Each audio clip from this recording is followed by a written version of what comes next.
ICT corner থেকে সবাইকে স্বাগত জানাচ্ছি।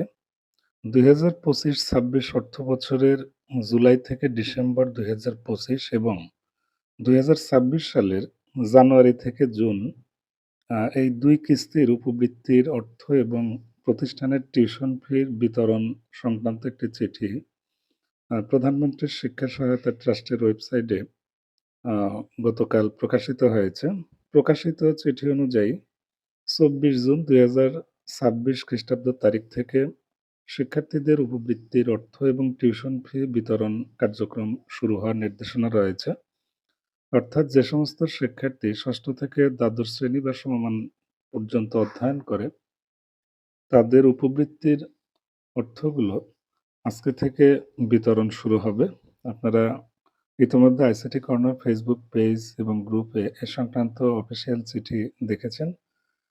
আপনারা প্রত্যেকেই জানতে চাচ্ছিলেন যে উপবৃত্তির অর্থ এবং টিউশন ফি বিতরণ কবে নাগাদ শুরু হবে। তো শিক্ষার্থীরা মূলত ২ কিস্তির উপবৃত্তির অর্থ পাবে।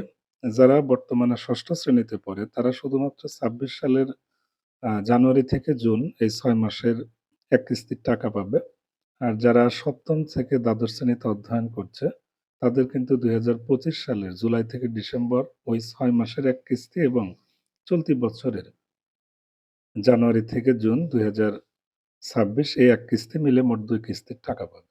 তো শিক্ষার্থীরা সরকার থেকে উপবৃত্তি বাবদ অর্থ পায় আর প্রতিষ্ঠান পায় টিউশন ফির অর্থ।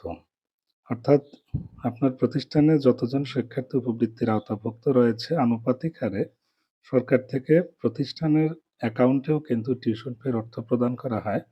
আপনারা অনেকেই জানেন যে টিউশন ফির অর্থ মূলত শিক্ষক কর্মচারীদের বেতন ভাতা বাবদ ব্যয়ের নির্দেশনা রয়েছে। আপনারা অবশ্যই বিষয়টি এর আগেই অবগত হয়েছেন। তারপরেও যারা একদমই নতুন তাদের জন্য বিষয়টি অবগত করা হলো।